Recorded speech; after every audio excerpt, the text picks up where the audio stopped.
माना जाता है कि भगवान विष्णु जब चारों धामों पर बसे अपने धामों की यात्रा पर जाते हैं तो हिमालय की ऊंची चोटियों पर बने अपने धाम बद्रीनाथ में स्नान करते हैं। पश्चिम में गुजरात के द्वारिका में वस्त्र पहनते हैं और पुरी में भोजन करते हैं और दक्षिण में रामेश्वर में विश्राम करते हैं। द्वापर के बाद भगवान कृष्ण पुरी में निवास करने लगे और बन गए जग के नाथ अर्थात जगन्नाथ।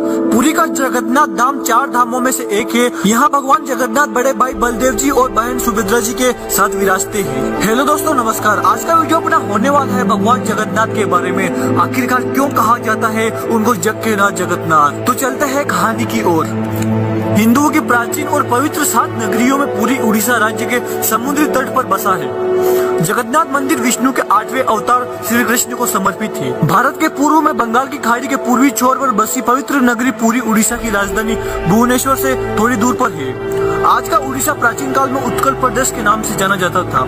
यहाँ देश की बहुत सारी बंदरगाहें थी जहाँ जावा, सुमात्रा, इंडोनेशिया, थाईलैंड और अन्य कई देशों का इन्हीं बंदरगाह के रास्ते व्यापार होता था। पुराणों में इसे धरती का वैकुंठ कहा गया है। यह भगवान विष्णु के 4 धामों में से एक है। इसे श्री क्षेत्र, श्री पुरुषोत्तम क्षेत्र, शाक क्षेत्र, नीलाचल, नीलगिरी और श्री जगन्नाथपुरी भी कहते हैं। यहाँ लक्ष्मीपति विष्णु ने तरह तरह की लीलाएं की थी। ब्रह्मा और स्कंद पुराण के अनुसार यहाँ भगवान विष्णु पुरुषोत्तम नील माधव के रूप में अवतरित हुए और सबर जनजाति के परम पूज्य देवता बन गए। सबर जनजाति के देवता होने के कारण यहाँ भगवान जगन्नाथ का रूप कबीलाई देवता की तरह है। पहले कबीले के लोग अपने देवताओं की मूर्तियों को काष्ठ से बनाते थे। जगन्नाथ मंदिर में सबर जनजाति के पुजारियों के अलावा ब्राह्मण पुजारी भी है। ज्येष्ठ पूर्णिमा से आषाढ़ पूर्णिमा तक सबर जाति के देवतापति जगन्नाथ जी की सारी रीतियां करते हैं। पुराण के अनुसार नीलगिरी में पुरुषोत्तम हरि की पूजा की जाती है। पुरुषोत्तम हरि को यहाँ भगवान राम का रूप माना गया है। सबसे प्राचीन मत्स्य पुराण में लिखा गया है कि पुरुषोत्तम क्षेत्र की देवी विमला है और यहाँ उनकी पूजा होती है। रामायण के उत्तरकांड के अनुसार भगवान राम ने रावण के भाई विभीषण को अपने इक्ष्वाकु वंश के कुल देवता भगवान जगन्नाथ की आराधना करने को कहा है। आज भी पुरी के श्री मंदिर में विभीषण वंदना की परंपरा कायम है। स्कंद पुराण में पूरी धाम को भौगोलिक वर्णन मिलता है। स्कंद पुराण के अनुसार पूरी एक दक्षिणवर्ती शंख की तरह है और यह 5 कोस यानी 16 किलोमीटर क्षेत्र में फैला है।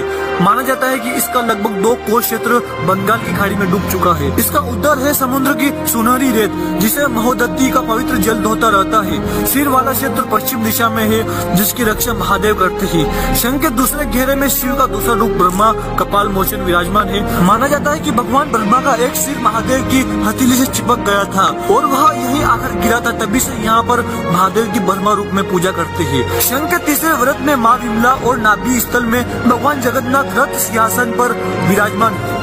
जगन्नाथपुरी मंदिर का इतिहास। इस मंदिर का सबसे पहला प्रमाण महाभारत के वन पर्व में मिलता है।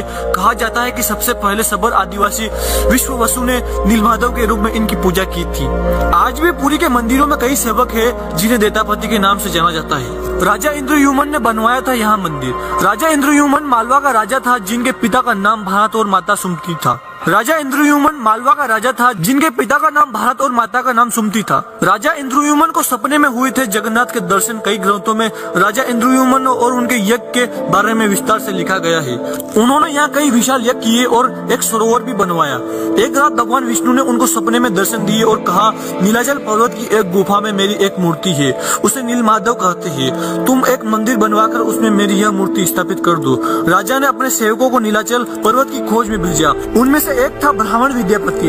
विद्यापति ने सुन रखा था कि सबर कबीले के लोग नीलमाधव की पूजा करते हैं और उन्होंने अपने देवता की इस मूर्ति को नीलाचल पर्वत की एक गुफा में छुपा रखा है। वह यह भी जानता था कि सबर कबीले का मुखिया विश्ववसु नीलमाधव का उपासक है और उसी ने मूर्ति को गुफा में छुपा रखा है। चतुर विद्यापति ने मुखिया की बेटी से विवाह कर लिया। आखिर में वह अपनी पत्नी के जरिए नीलमाधव की गुफा तक पहुंचने में सफल हो गया। उसने मूर्ति चुरा ली और राजा को लाकर दे दी। विश्ववसु अपने आदित्य देव की मूर्ति चोरी होने से बहुत दुखी हुआ। अपने भक्त के दुख से भगवान भी दुखी हो गए। भगवान गुफा में लौट गए, लेकिन साथ ही राजा इंद्रयुमन से वादा किया कि वो एक दिन उनके पास जरूर लौटेगा, बशर्ते कि वो एक दिन उनके लिए विशाल मंदिर बनवा दे। राजा ने मंदिर बनवा दिया और भगवान विष्णु से मंदिर में विराजमान होने के लिए कहा। भगवान ने कहा कि तुम मेरी मूर्ति बनाने के लिए समुद्र में तैर रहा पेड़ का बड़ा टुकड़ा उठाकर लाओ जो द्वारिका से समुद्र में तैरकर पूरी आ रहा है। राजा के सेवकों ने उस पेड़ के टुकड़े को तो ढूंढ लिया, लेकिन सब लोग मिलकर भी उस पेड़ को नहीं उठा पाए। तब राजा को समझ आ गया कि नीलमाधव के अन्य भक्त सबर कबीले के मुखिया विश्वासु की ही सहायता लेनी पड़ेगी। सब लोग उस वक्त हैरान रह गए जब विश्वासु भारी भरकम लकड़ी को उठाकर मंदिर तक ले आए। अब बारी थी लकड़ी से भगवान की मूर्ति गढ़ने की। राजा के कारीगर ने लाख कोशिश कर ली, लेकिन कोई भी लकड़ी में एक छेनी तक भी नहीं लगा सका। तब तीनों लोग के कुशल कारीगर भगवान विश्वकर्मा एक बूढ़े व्यक्ति का रूप धर कर आए। उन्होंने राजा को कहा कि वे नीलमाधव की मूर्ति बना सकते हैं, लेकिन साथ ही उन्होंने अपनी शर्त भी रखी कि वे 21 दिन में मूर्ति बनाएंगे और अकेले में बनाएंगे। कोई उनको बनाते हुए नहीं देख सकता। उनकी शर्त मान ली गई।